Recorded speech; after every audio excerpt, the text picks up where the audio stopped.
การนำใช้โปรแกรม Zoom สามารถนำใช้ได้2วิธีอันที่1ก็คือบ่จำเป็นต้องลงแอปเนาะก็คือใช้ทางผ่านเว็บไซต์เลยเนาะอย่างที่2ก็คือใช้ผ่านแอปเนาะถ้าท่านใดบ่ทันได้ติดตั้งแอปตัวนี้เนาะก็สามารถเบิ่งวิดีโอย้อนหลังซึ่งจะวางลิงก์ไว้อยู่ด้านเทิงนี่เนาะหลังจากที่จะมีโปรแกรม Zoom นี้แล้วเนาะหน้าตาโปรแกรมมันก็จะเป็นลักษณะนี้เนาะหลักๆก็คือจะใส่อยู่แต่2ปุ่มเท่านั้นเนาะเป็นปุ่มสีส้มนี่ New Meeting ก็คือการเริ่มประชุมทันทีเนาะแล้วก็ Schedule ก็คือการนัดหมายเราจะมาเริ่มเบิ่งว่าเราจะเริ่มประชุมทันทีได้คือแนวใดเนาะเราจะกด New Meeting มันก็จะ connecting เนาะมันกำลังเชื่อมต่ออันนี้แมนหน้าตาทำอิฐเวลาเข้าไปประชุมตอนนี้ก็คือบ่ทันมีผู้เข้าร่วมคนอื่นเถือนอกจากเราก็คือเราจะเห็นตัวเลข1นี่แมน participant ก็คือผู้เข้าร่วมแมนมีแต่เราคนเดียวเนาะบัดนี้ถ้าเราอยากเชิญคนอื่นมาประชุมเนาะเราก็สามารถกดใส่ลูกศรอยู่ทางข้างคำว่า participant นี่เนาะแล้วก็กด copy invite link แล้วก็เอาลิงก์ตัวนั้นนี่ส่งให้กับเจ้าทางข้อความ WhatsApp Facebook Messenger หรือว่าอื่นๆเนาะทางอีเมลก็ได้เนาะการไอคอนเนาะตัว Unmute หรือว่าไมโครโฟนนี่เขาจะเห็นอยู่ด้านซ้ายมือก็คือ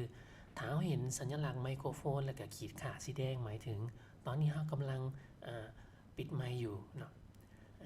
เราก็สามารถ Unmute หรือว่าเปิดไมค์เราได้เนาะโดยการกดใส่เทื่อนึงแมนไมค์เราก็จะเปิดถ้ากดใส่อีกเทื่อนึงเป็นไมค์เราก็จะปิดเนาะนอกจากนั้นเนาะเราก็ยังมีลูกศรอยู่ทางขวานี่กดใส่ไปแล้วก็มันก็จะมีตัวเลือกให้เราว่าเราต้องการใส่ไมโครโฟนอื่นบ่กรณีที่เจ้ามีเป็นแบบหูฟังเนาะเสียบใส่คอมพิวเตอร์หรือว่าเป็นไมค์เชื่อมต่อแยกต่างหากเนาะเจ้าก็สามารถเลือกได้เนาะนับทางสปีกเกอร์คือการเนาะลำโพงเนาะเราก็สามารถเลือกได้ว่าเสียงเนี่ยเขาอยากให้มันออกไปทางใดเนาะเสียงออกจากคอมบอออกจากหูฟังบอออกจากทางเครื่องลำโพงที่ว่าเฮาเสริมใส่บอเนาะอันนี้แมนสัญลักษณ์ของไมโครโฟนเนาะต่อมาเนาะแมน start video เนาะแมนสัญลักษณ์กล้องหรือว่าวิดีโอนี่เนาะถ้าเขากดใส่เปิดเนี่ยแมนกล้องเขาก็จะเปิดนะตอนนี้แมนกล้องอาจจะปิดและนอกจากนั้นเขาก็สามารถเลือกได้ว่าเขาอยากเลือกให้มันออกกล้องใดเนาะกรณีที่เขามีหลายกว่ากล้องจากคอมเฮาเนาะบางคนอาจจะมีเว็บแคมเนาะแล้วเขาก็สามารถเบลอแบ็กกราวด์ของเขาได้แล้วก็เอาแบ็กกราวด์อื่นๆมาใส่ด้านหลังของเขาได้เนาะแบบนี้ security เนาะ security หมายถึงความปลอดภัยเนาะเขาก็สามารถอนุญาตกำหนดสิทธิ์ให้ผู้เข้าร่วมประชุมอื่นเนาะให้เขาเจ้าสามารถเห็นหยังได้แน่เห็นหยังบ่ได้แน่เนาะเช่นแชร์สกรีนก็คือการแชร์หน้าจอนี่ถ้าเขาบ่ได้เลือกหรือว่าบ่ได้หมายเครื่องหมายถูกนี่ผู้เข้าร่วมประชุมคนอื่นก็สิบ่สามารถแชร์หน้าจอกับเจ้าได้เนาะมีแต่เฮาเป็นผู้แชร์ได้เนาะแชทก็คือเขาอนุญาตให้คนอื่นส่งข้อความหากันภายในห้องประชุมได้ก็จะสามารถเปลี่ยนสื่อกับเจ้าได้ก็จะสามารถเปิดไมค์กับเจ้าได้นะบางประชุมนี่สมมุติว่าประชุมเป็น100-200 คนนี่มันก็สิค่อนข้างซับซ้อนถ้าเฮาอนุญาตให้ผู้เข้าร่วมเปิดไมค์ด้วยตนเองบางคนก็สิบ่ฮู้กฎเนาะฉะนั้นแล้วนี่บางกองประชุมใหญ่ๆก็เจ้าจะปิดไมค์ผู้เข้าร่วมไว้เลยบ่ให้เขาเจ้าเปิดถ้าไผอยากประกอบความเห็นนี่เฮาจึงเลือกเปิดตามสื่อผู้นั้นเอาว่าเฮาอยากให้ไผเปิดไมค์ได้เนาะอันอื่นก็คือการเนาะให้เขาเจ้าเปิดกล้องได้บ่เนาะนั่นเป็นตัวหลักๆparticipant เป็นผู้เข้าร่วมเนาะถ้าเฮากดใส่นี่มันก็จะมีแถบด้านขวาออกมาเนาะเฮาก็จะเห็นว่ามีแต่เฮาผู้เดียวเนาะอันที่ว่าผู้เข้าร่วมเฮาอยากเชิญกับเจ้าเนาะดังที่อธิบายไปทั้งต้นก็คือสามารถกดใส่ลูกศรนี่ copy invite link หรือว่ากด invite อยู่นี่ก็ได้นะแล้วก็ไป copy link ส่งให้กับเจ้าตัวแท็บ participant นี่มันยังมีประโยชน์ให้เราเห็นเวลามี list ลายสื่อผู้ร่วมทางขวานี่เราก็จะเห็นว่าไผปิดไมค์เปิดไมค์ไผเปิดกล้องนอกจากนั้นเราก็สามารถปิดไมค์กับเจ้าได้อยู่บอนนี่ก็ได้เนาะหรือว่าปิดไมค์เมื่อทุกคนด้วยการมิวออก็ได้ถ้าเราอยากปิดแถบตัวนี้ขึ้นมันก็จะมีลูกศรสีลงนี่เอากด close เนาะหรือว่ามากดใส่ปุ่ม participant อีกบานหนึ่งเนาะแถบตัวนั้นก็จะหายไปเนาะต่อมาแชทก็คือการสนทนาเราสามารถพิมพ์ข้อความเนาะยกตัวอย่างว่าสบายดีทุกท่านเนาะแล้วก็บอกว่าให้ท่านประกอบความเห็นได้ให้ท่านส่งขอความยังมาได้อย่างเนาะและto เนี่ยมัน to everyone เนาะมันขอความที่เขาจะส่งไปขอความที่เขาจะส่งไปมันเข้าหาทุกคนกรณีที่มีผู้ร่วมคนอื่นมานี่มันก็จะมีให้เลือกว่าเขาจะส่งหาไผเป็น private บอเป็นส่วนตัวบอเนาะเขาพิมพ์แล้วเรากด enter เนาะผู้ร่วมก็จะเห็นข้อความของเรานอกจากส่งข้อความได้แล้วนี่เรายังสามารถส่งเอกสารได้เนาะจากการกดอยู่2ตัวนี้เนาะเราก็กดอยู่คอมพิวเตอร์ก็คือเขาจะอัปโหลดไฟล์เป็น PowerPoint เป็น PDF เป็น Excel ทุกอย่างได้หมดอยู่ในนี้สามารถส่งสติกเกอร์ก็ได้เราก็จะปิดลงเนาะโดยการกดปุ่มแชทอีกบานหนึ่งก็จะปิดลงต่อมาการแชร์เอกสารแชร์หน้าจอการแชร์เอกสารนี่เราสามารถกดอยู่บนปุ่มแชร์สกรีนนี้กดใส่เนาะสำหรับเดสก์ท็อปมันหมายถึงการแชร์ทั้งหมดหน้าจอบ่ว่าเราจะเปิดโปรแกรมใดเราเฮ็ดหยังอยู่หน้าจอของเรานี่คนอื่นก็จะเห็นหมดเนาะแต่ว่าถ้าเราบ่อยากให้เขาเจ้าเห็นหมดหน้าจอของเราอยากให้เห็นแต่บางเอกสารบางบทนำเสนอเราก็ต้องเลือกแต่โปรแกรมในหนึ่งเนาะกรณีที่อยากแชร์โปรแกรมดังกล่าวนั้นเราต้องเปิดมันขึ้นมาเราจะปิดมันลงแล้วมันสิบ่เห็นอยู่ในนี้เนาะยกตัวอย่างว่า PowerPoint เนาะพระเจ้าก็จีเปิดขึ้นมาก่อนสิกลับไปหาตัวซูมนี่เนาะพระเจ้าจะปิดลงก่อนพระเจ้าเปิด PowerPoint ขึ้นมาแล้วเนาะพระเจ้าจะกดแชร์สกรีนขึ้นมามันก็จะเห็นเป็น PowerPoint ถ้าเขาแชร์แต่ PowerPoint ตัวนี้คนอื่นก็จะเห็นแต่บทนำเสนอ PowerPoint ของเราแล้วกดแชร์ตอนนี้นี่มันเขากำลังแชร์แล้วสกรีนของเราหรือว่าบทนำเสนอของเรานี่you are sharing screen หมายถึงเจ้ากำลังแชร์หน้าจอเขาสามารถกดลูกศร4ลงนี้เพื่อเบิ่งว่าเขากำลังแชร์อย่างคนอื่นกำลังเห็นอย่างแน่เนาะตอนนี้นี่การคนอื่นนี่ก็จะเห็นสไลด์อยู่ทางข้างของเราซึ่งมันบ่แม่นลักษณะที่ว่าการนำเสนอเนาะการนำเสนอเราต้องเห็นเป็นสไลด์โชว์เนาะเราจะกดปุ่มด้านขวามือด้านหลุมนี้เป็นสไลด์โชว์คนอื่นก็จะเห็นเต็มจอแบบนี้เต็มสไลด์เนาะนั่นเราสามารถปิดตัวพรีวิวนี่ลงเนาะโดยการกดใส่ลูกศรอันนี้เป็นคนอื่นจะเห็นแบบนี้เนาะการเลื่อนไปสไลด์ต่อไปก็คือกันกับการนำเสนอทั่วไปแล้วเราก็สามารถกดใส่ลูกศรสีไปทางขวาอยู่คีย์บอร์ดหรือว่ากดใส่ลูกศรอยู่ด้านหลุมข้างซ้ายนี่เนาะมันก็จะเป็นสไลด์ที่2แบบนี้การเวลาเราอยากหมายอยากขีดอยากแต้มนี่เราก็สามารถเห็นได้ด้วยการกดใส่สัญลักษณ์คือบิ๊กนี่เนาะกดใส่บาทนึงมันก็จะมีเลเซอร์พอยเตอร์มาให้เราเนาะเป็นพอยเตอร์เท่ากับว่าตอนนี้กำลังอธิบายหัวข้อท็อปิก1ผู้ร่วมก็จะสามารถจดจ่อได้ดีขึ้นเนาะนอกจากนั้นมันก็ยังมีสัญลักษณ์ Big Highlighter หรือก็ยังลึบเนาะยังลึบสำหรับที่ว่าเขาไปขีดเอา Big เขียนเอา Highlighter ขีดนี่เขาสามารถเอายังลึบได้เนาะถ้าเอากดใส่เพนเป็น Big เนาะเขาก็สามารถหมายว่าตอนนี้กำลังอธิบายหัวข้อนี้ซึ่งผู้ร่วมนี่ก็จะเห็นคือกันเนาะแบบนี้เขาบ่อยากใส่แล้ว Big ตัวนี้เขาก็กดใส่สัญลักษณ์ Big ตัวนี้ขึ้นแล้วก็กดใส่ตัวที่เขาเลือกขึ้นอีกบานหนึ่งมันก็จะกลับไปเป็นเมาส์ของเราเป็นลูกศรคือเก่านะอันนั้นมันการแชร์หน้าจอถ้าอยากหยุดแชร์ก็คือเขาก็กด stop sharing อยู่ด้านเทิงนี่สีแดงนี่เนาะถ้าอยากหยุดการนำเสนอกกดใส่3เม็ดนี้แล้วก็มีปุ่ม end show อยู่ด้านหลุมเนาะกด end show มันจะถามว่าเขาอยาก เซฟไว้บ่ตัวที่ว่าเฮาหมายจดแต้มซึ่งในนี้ก็คือตัววงมนสีแดงนี่เนาะถ้ากีบก็คือวงมนสีแดงนี่มันก็จะยังอยู่ในเพาไพ่คือเก่าเนาะภายหลังที่เฮาend slideshow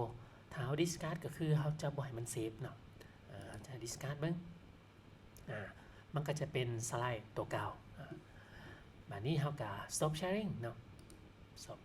ตอนนี้ผู้ร่วมก็สิบ่เห็นหน้าจอหรือว่าบทนำเสนอของเราแล้วอันนั้นเป็นการแชร์หน้าจอเนาะต่อมาเป็นการ record เป็นการบันทึกเนาะการบันทึกนี่ก็คือเวลาเรากดบันทึกการประชุมปุ๊บนี่มันจะ record เป็นไฟล์วิดีโอให้เราสามารถเบิ่งย้อนหลังเนาะได้ว่าคนกำลังเว้าหยังก็เจ้าแชร์บทนำเสนออีหยังเนาะทุกอย่างจะถูกบันทึกไว้โดยเป็นไฟล์วิดีโอเนาะเราจะลองกดคำว่า record เบิ่งเนาะระบบมันก็จะเตือนว่าตอนนี้เขากำลังปิดไม้ได้เนาะเราสามารถ record โดยการที่เราปิดไมค์ก็ได้เนาะหรือว่าเราอยากเปิดไมค์ก็ได้ยกตัวอย่างว่าเราเปิดไมค์เนาะแล้วก็ว่าไปแล้วก็ระบบก็จะ record ไว้นะ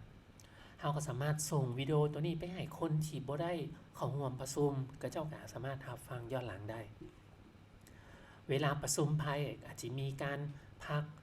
ดื่มน้ำชากาแฟเราก็สามารถกดโพสต์ได้เนาะก็คือหยุดชั่วคราวตัวบันทึกตัวนี้เนาะแล้วก็coffee break ก็เจ้ากลับมาเนาะพักผ่อนกลับมาเราก็จะกด resume คืนเนาะก็คือเริ่มต้นบันทึกคืนถ้าว่าเราอยากหยุดการrecord เราก็กด stop recording เนาะยกตัวอย่างว่ากด stop recording มันก็จะ convert เป็นไฟล์ MP4 เนาะ MP4 ให้เราเนาะเป็นไฟล์วิดีโอเนาะนั่น reaction เนาะแม่นปฏิกิริยาเนาะเวลาประชุมอยู่ในห้องนี่เขาจะเห็นว่าพวกหัวมีปฏิกิริยาคือแนวใดเนาะบ่ว่าจะเป็นก็เจ้าเฮ็ดหน้ายุงบ่ก็เจ้ามีคำถามก็เจ้ายกมือบ่เขาจะเห็นแต่กรณีประชุมออนไลน์นี่โดยเฉพาะเวลาเขาเจ้าปิดกล้องไว้นี่เขาจะบ่เห็นว่าพวกหัวผู้ใดอยากถามพวกหัวผู้ใดกำลังสงสัยอีหยังเนาะสัญญาณแล้วนี่สัญลักษณ์ตัวนี้นี่มันมีประโยชน์บ่ว่ากระเจ้าสามารถใส่สัญลักษณ์แทนท่าทางกระเจ้าได้เนาะมันมีอย่างแน่ reaction เนาะเราจะกดใส่เนาะมันก็จะมีอันหลักๆที่ว่าใส่หลายก็คือ raise hand เป็นการยกมือเนาะเวลาส่วงระยะสนทนาส่วนออกประชุมเนาะผู้ร่วมผู้ใดมีคำถามก็จะกดสิกด raise hand ก็คือยกมือเวลากด raise hand ยกมือมานึงเนาะสัญลักษณ์ยกมือนี่มันก็จะปรากฏขึ้นอยู่ในโปรไฟล์ของเราเนาะอยู่ในหน้าจอของเราเวลาประธานหรือว่าผู้ดำเนินของประชุมก็จะเห็นว่าโอ้ทานกอนี่กำลังยกมือกำลังมีคำถามเนาะเอาเชิญทานกอประกอบคำเห็นเขากับเปิดไมค์แล้วก็ประกอบคำเห็นเวลาประกอบแล้วเขาก็ต้องเอามือลงก็คือการ lower hand เอามือลงถ้าเขาบอกเอามือลงนี่คนอื่นก็จะเห็นว่าเขายังมีคำถามอยู่เนาะนอกจากนั้นเนาะเขาก็สามารถกดตบมือเนาะเวลากระเจ้าประกอบความเห็นหรือว่านำเสนอสิ่งที่เฮาคิดว่าเฮาเห็นดีหรือว่ามีประโยชน์เนาะยกมือเนาะกดหัวใจเนาะแบบนั้นซึ่งสัญลักษณ์ตัวนี้นี่ประธานหรือว่าผู้ดำเนินกองประชุมนี่ก็สามารถแจ้งผู้ร่วมประชุมไว้ล่วงหน้าถ้าใครมีคำถามนี่ให้ใส่สัญลักษณ์ยกมือเนาะเพราะว่าถ้าพากันญาติกันเปิดไมค์แล้วก็ว้าวไปเลยนี่มันสิเฮ็ดให้กองประชุมสับสนเนาะถ้าเฮาอยากสิ้นสุดการประชุมเราก็สามารถกด end กดใส่บัตรหนึ่งมันก็จะมีให้เลือกว่า end meeting for all หรือว่า leave meeting เนาะ end meeting for all ก็คือเราอยากสิ้นสุดการประชุมทั้งหมดคนอื่นกำลังอยู่ในห้องประชุมนี่ก็จะสามารถสืบต่อประชุมได้ถ้าเรา leave ซื่อๆนี่ส่วนว่ามี3คนประชุมนี่ถ้าเรา leave ซื่อๆอีก2คนยังสืบต่อประชุมได้เนาะแบบนั้นกรณีนี้เนี่ยเขาจะ end meeting for allมันก็จะ convert meeting record ให้เราเนาะเป็น NPC เนาะลักษณะนี้เนาะการนัดหมายประชุมเนาะก็คือการ schedule เนาะแม่นหมายถึงเฮาบ่ทันอยากประชุมตอนนี้เฮาอยากนัดคนอื่นประชุมในตอนบ่ายมื้ออื่นในอนาคตเนาะเป็นการ schedule เฮาจะกดใส่มันก็จะขึ้นเป็น หน้าตาแบบนี้เนาะให้เราพิมพ์ขอความใส่ topic ก็คือหัวข้อการประชุมก็คือ meeting onเนาะหรือว่ากองประชุมปรึกษาหรือต่างๆเนาะยกตัวอย่างว่า meeting on how to organize New Year Party เนาะยกตัวอย่างวันที่เนาะวันที่เขาก็เลือกว่ายกตัวอย่างว่ามื้อนี้วันที่12เขาสมมุติว่าเขาอยากประชุมวันจันทร์ที่13เดือน2เนาะเวลาจักโมงเนาะเวลา2 โมง2 โมงฮอดจมง2 โมงฮอด3 โมงเนาะซึ่งถามว่าเฮาใช้โปรแกรม Zoom ที่ว่าฟรีเนาะเฮาก็สิสามารถประชุมได้แต่40นาทีเนาะแบบนั้นระบบมันก็สิตัดลงเนาะมันก็สิบ่ฮอดชั่วโมงนึงเนาะบัดนี้ต่อมาเนาะ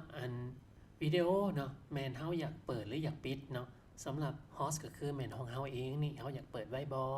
ของผู้ของร่วมเด้เฮาอยากให้กับเจ้าสามารถเปิดได้บ่เนาะเฮาก็สามารถกด on เนาะ calendar เนาะเฮาอยากให้ลิงก์ประชุมตัวนี้นี่มันไป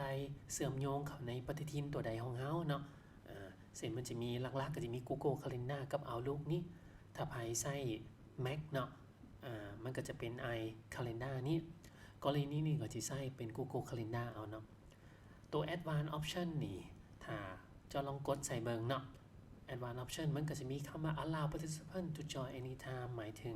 เฮาอยากให้ผู้เข้าร่วมนี่เข้าร่วมประชุมเวลาใดก็ได้บ่เนาะเพราะว่าถ้าเฮาบ่กดใส่นี่โฮสต์หรือว่าผู้สร้างลิงก์ประชุมนี่จะต้องเข้าไปก่อนเนาะแล้วก็ผู้เข้าร่วมสามารถจอยได้ตามหลังซึ่งเฮาจะทยอยกดอนุญาตให้กับเจ้าเนาะอันนี้เฮาจะปิดไว้ก่อนเนาะเฮาจะกดเซฟเนาะหลังจากแล้วหน้าตาของ Google Calendar ก็จะปรากฏขึ้นมาให้เฮาได้พิมพ์รายละเอียดใส่เนาะรายละเอียดมีหยังแน่เนาะถ้าว่าหัวข้อประชุมวันที่เวลาถ้าเฮาบ่อยากปรับก็ถือว่าเฮาก็บ่ต้องเปลี่ยนแปลงหยังเนาะอันนี้เป็นลิงก์ประชุมอันนี้แม่น notification ก็คือGoogle มันจะแจ้งเตือนผู้เข้าร่วม30นาทีล่วงหน้าเนาะเฮาก็สามารถแอดเพิ่มเติมได้เนาะอันนี้แม่นลิงก์ประชุมที่จะส่งหาผู้เข้าร่วมเฮาสามารถพิมพ์รายละเอียดเข้าไปเพิ่มเติมก็ได้เนาะเป็นภาษาลาวภาษาอังกฤษก็ได้เนาะสบายดีทุกท่านขอเชิญท่านเข้าร่วมกองประชุมเนาะแล้วก็พิมพ์ละเอียดเข้าไปสามารถattachment เนาะก็คือใส่เอกสารกองประชุมก็ได้เนาะต่อมามียังเติมแม่นเรื่อง guest นี่แม่นก็แม่นผู้เข้าร่วมเนาะเฮาสามารถเพิ่มอีเมลของผู้เข้าร่วมโดยการเชิญกับเจ้าทางอีเมลก็ได้เนาะถ้าเฮาบ่อยากเชิญทางอีเมลเนาะก็บ่พิมพ์ใส่แล้วเฮาจึงไปส่งลิงก์ให้กับเจ้าทาง WhatsApp ก็ได้เนาะสมมุติว่าเฮาบ่เชิญทางแต่เชิญทางอีเมลมันจะต้องพิมพ์ใส่อยู่บนนี้เนาะใส่อยู่บน add guest เนาะแบบนี้เฮาก็กดเซฟเนาะกดเซฟระบบมันก็จะลิงก์ไปหาเป็น Google Calendar เฮาจะเห็นว่าเฮานัดนี่แม่น2 โมงวันที่23เวลาเฮากดใส่เติมอีกบาทนึงเนาะมันก็จะขึ้นรายละเอียดออกมาเฮาก็สามารถ copy ลิงก์ตัวนี้ส่งไปให้คนอื่นทางอีเมลก็ได้ทางอีเมลหรือว่าทางข้อความ WhatsApp Facebook ก็ได้นะก็จะปิดตัว Calendar นี้ลงเนาะเฮา schedule meeting แล้วนี่ทุกอย่างมันจะไปอยู่ในไอคอนที่3ตัว meeting ตัวนี้เนาะนี่เนาะมันก็จะมีอยู่ในนี้เฮาก็สามารถกดใช้เนาะแล้วก็ copy invitation นี้ส่งให้คนอื่นก็ได้หรือเฮาอยากลบประชุมก็ได้เนาะ